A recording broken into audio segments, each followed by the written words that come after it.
আসসালামাইকুম, আমার নাম নাসির তালুকদার। আমি রানাপাশা হোসেনিয়া হামিদিয়া দাখিল মাদ্রাসার সভাপতি।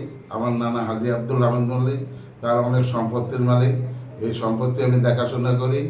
এই যে আমার নামে কাউসার যে কাছে জমি জমা লইয়া বিরোধ, জমি হইল ওর যে পিছনের বাড়ি, ঘর, বাথরুম, তারপর হইল কুল আমার জায়গায়।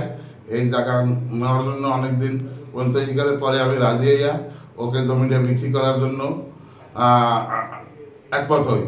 তারপরে ও বিভিন্নভাবে করার পরে আমাকে ওই জমির টাকা জালকাঠিতে দিয়ে যায় এবং ও আমার ভিডিও কীভাবে আমার বাসায় হইয়া এটা করছে উদ্দেশ্যপূর্ণিতভাবে। আমি কত টাকা দিয়েছিল? আমাকে দিয়েছিল ও জমি বাবদ হইল 1.5 লক্ষ টাকা।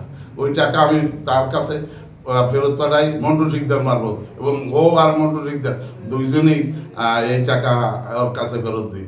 ওদের মনে যে অভিসন্ধি আমাকে বাজাবার জন্য, আমার হেয় প্রতিবন্ধী করার জন্য, আমার সুনাম নষ্ট করার জন্য এটা করবে আমার ধারণা ছিল না। তাই আপনাদের আপনাদের মারফত আমি এর প্রতিকার চাই। আমি আর ভাবমূর্তি, আমার ভাবমূর্তি নষ্ট করছে, এইটার সব ভিত্তিহীন। এই আপনাদের কাছে আমার সবিনয় অনুরোধ, আপনারা এটা দেখেন। যতটুকু জানতে পারছি যে আপনাকে নিয়ে যেরকম আনিত যে অভিযোগগুলো বিভিন্নভাবে যে আপনি আর্থিক যে লেনদেন করছিলেন, আর্থিক লেনদেনটা মূলত কি নিয়ে হয়েছিল আমাকে যদি খোলা করে বলতেন। জমি নিয়ে জমির বিষয় লেনদেন। জি জি, জমি নিয়ে আসছে। ওই জমির ব্যাগে আমি মাদ্রাসার সভাপতি, হয়তো কি বলছে আমি নষ্ট করার জন্য কিভাবে ভিডিও করছে, কিভাবে কি করছে আমার বাসায়, তাহলে আমি এই ভিডিও দিই ওই জমিটা নেওয়ার জন্য।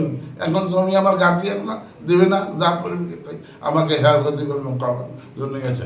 আচ্ছা আচ্ছা, আমরা এখন জানতে চাচ্ছি আপনার মাদ্রাসাতে সুপার, তার সাথে কিছু। আচ্ছা, মূলত আপনি পরিচয় দিয়ে যদি আপনি সংক্ষিপ্ত করতে পারেন। আবুল বাশার।